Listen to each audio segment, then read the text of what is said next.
বন্ধুরা, যারা এই মুহূর্তে আমার আলোচনার সাথে আছেন এবং আমার আলোচনার পরবর্তীতে আপনারা যখন আমার আলোচনাটা শুনবেন, তাদের সবাইকেই আমার অভিনন্দন জানিয়ে আজকে আমার আলোচনা শুরু করছি। আজকে আমাদের আলোচনার বিষয়বস্তু হচ্ছে ইউনিয়ন পরিষদের সীমানার মধ্যে আপনি প্রাইভেট স্কুল, প্রাইভেট কোচিং বা প্রাইভেট হাসপাতাল করার ক্ষেত্রে আপনার করণীয় কি এবং কিভাবে আপনি অনুমোদন পেতে পারেন।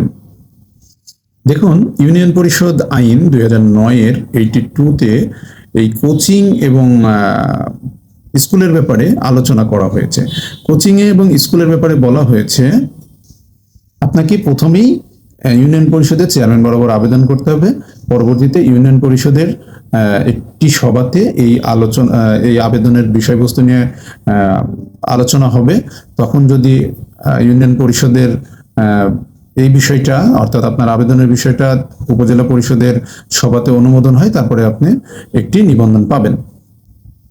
অপরদিকে একই আইনের 82 সাবসেকশন 2-তে বলা আছে, যদি কোনো সরকারি জমিতে আপনি সরকারের পূর্ব অনুমোদন ব্যতীত কোনো স্কুল বা কোচিং করে থাকেন, তাহলে অবশ্যই আপনাকে সেই অনুমোদন দেওয়া যাবে না।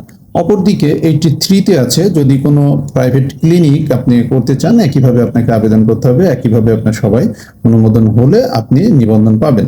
অপরদিকে 82 সাবসেকশন 2-তে একইভাবে বলা হয়েছে, যদি সরকারি অনুমোদন ব্যতীত আপনি কোনো স্থাপনা করে থাকেন বা হাসপাতাল পরিচালনা করে থাকেন, তাহলে আপনাকে অনুমোদন দেওয়া যাবে না। অপরদিকে 84-এ যদি আপনার নিবন্ধন ব্যতীত বা নিবন্ধন বাতিল হওয়ার পরেও যদি আপনি আপনার কার্যক্রম চলমান রাখেন, তাহলে আপনাকে প্রথমেই অর্থদণ্ড করতে পারবে।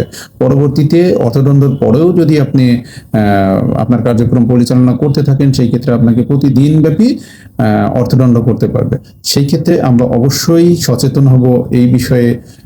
আমরা যখন কোনো ইউনিয়ন পরিষদের মধ্যে কোনো কোচিং, কোনো স্কুল, কোনো হাসপাতাল নির্মাণ করব, সেই ক্ষেত্রে অবশ্যই আইনের প্রতি সচেতন হয়ে আইনের প্রতি সজাগ দৃষ্টি দিয়ে অবশ্যই আমরা এই স্থাপনাগুলো করব।